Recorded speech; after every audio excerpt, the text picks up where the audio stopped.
Koneksi antar materi modul 3.1 pengambilan keputusan sebagai pemimpin pembelajaran.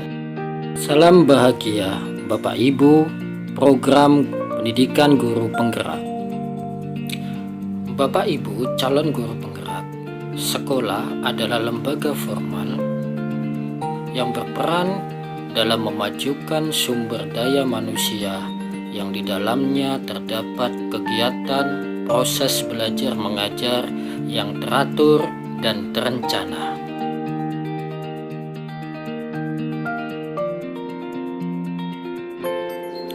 Agar kegiatan proses belajar mengajar efisien, maka harus ada sosok pemimpin yang mengatur dan mengelola proses tersebut.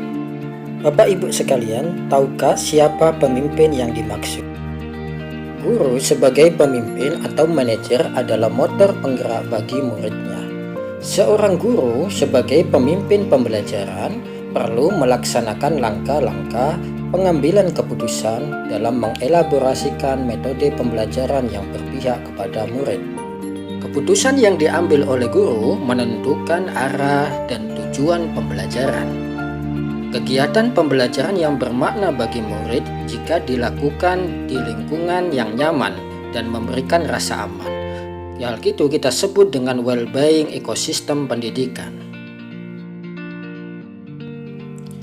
Lalu bagaimana caranya? Guru bisa menggunakan metode Among filosofis Ki Hajar Dewantara.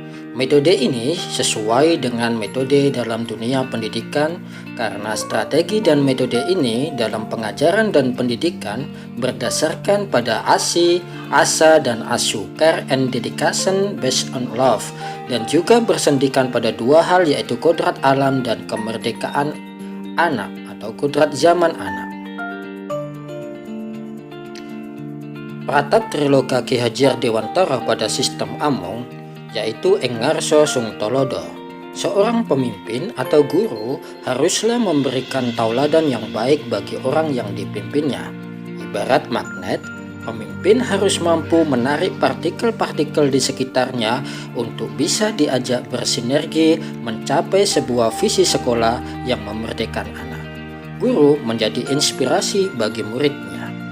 Yang kedua adalah Ing Madya Mangunkarso. Pemimpin atau guru harus bisa bekerja sama dan berkolaborasi dengan orang yang dididiknya. Guru juga mempererat hubungan antara guru dengan murid, namun tidak melanggar etika jalur pendidikannya.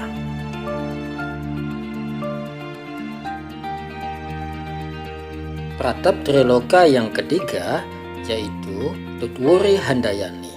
Pemimpin atau seorang guru adalah sebagai motivator, mendorong kinerja murid untuk mengembangkan potensi yang dimilikinya. Sebagai seorang pimpinan pembelajaran yang berinteraksi dengan rekan guru dan murid kita, Bapak Ibu guru, calon guru penggerak, apakah pernah mengalami situasi yang di dalamnya terdapat dilema etika atau bujukan moral di sekolahan? Apa bedanya dilema etika dan bujukan moral? Dilema etika adalah situasi yang terjadi ketika seseorang harus memilih antara dua pilihan di mana kedua pilihan secara moral sama-sama benar tetapi bertentangan. Sedangkan bujukan moral adalah situasi yang terjadi ketika seseorang harus membuat keputusan antara memilih benar atau salah. Bapak Ibu, dalam mengambil sebuah keputusan yang di dalamnya terdapat dilema etika, maka kita dituntut untuk menganalisis dilema etika dalam perspektif paradigmanya. Yang pertama adalah individu lawan masyarakat, rasa keadilan lawan rasa kasihan, kebenaran lawan kesetiaan, dan paradigma jangka panjang melawan paradigma jangka pendek.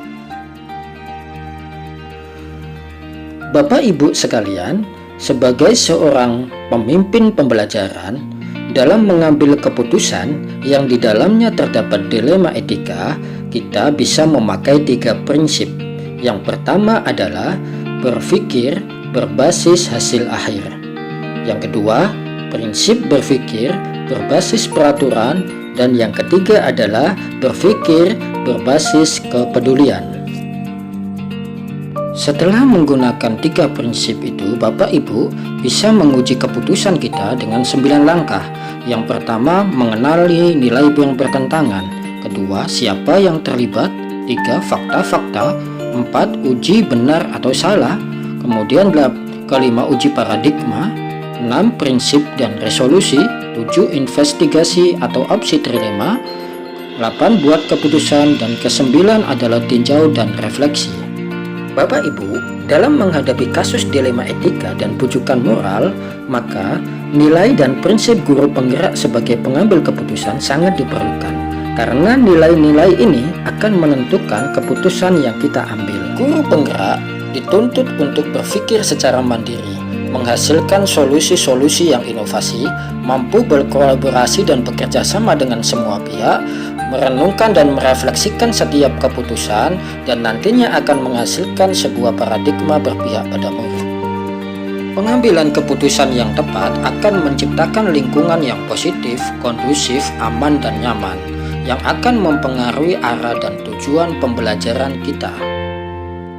Bapak Ibu calon guru penggerak, ketika kita akan melakukan pengambilan keputusan atau mau memfollow up keputusan yang telah kita ambil, dapat kita lakukan dengan proses coaching dengan metode Tirta. Karena proses ini dapat menyelesaikan situasi yang menimbulkan dilema bagi guru sebagai seorang pembimbing pembelajaran. Proses ini juga dirasa efektif dalam mengambil sebuah keputusan, menjawab pertanyaan dalam diri dan memunculkan sebuah potensi yang ada. Jadi Bapak Ibu sekalian, apapun keputusan yang kita ambil berdasarkan paradigma apapun, prinsip dilema etika apapun yang kita ambil, harapannya ke depan akan memberikan dampak yang sangat berharga bagi murid kita, memerdekakan cara belajar mereka, memberikan sesuatu yang bermakna yang menstimulasi cara berpikir dan kesadaran instinktif bagi mereka. Karena mereka ingin bahagia dan melihat di saat pendidik itu hadir, mereka punya banyak cerita, punya banyak laksana, dan punya banyak sejuta karya. Dan kemudian mengharapkan mereka menjadi insan yang bahagia baik di lingkungan pribadi dan di masyarakat. Dan pada akhirnya mengajarkan anak menghitung itu baik, namun mengajarkan mereka apa yang berharga adalah yang terbaik. Assalamualaikum warahmatullahi wabarakatuh.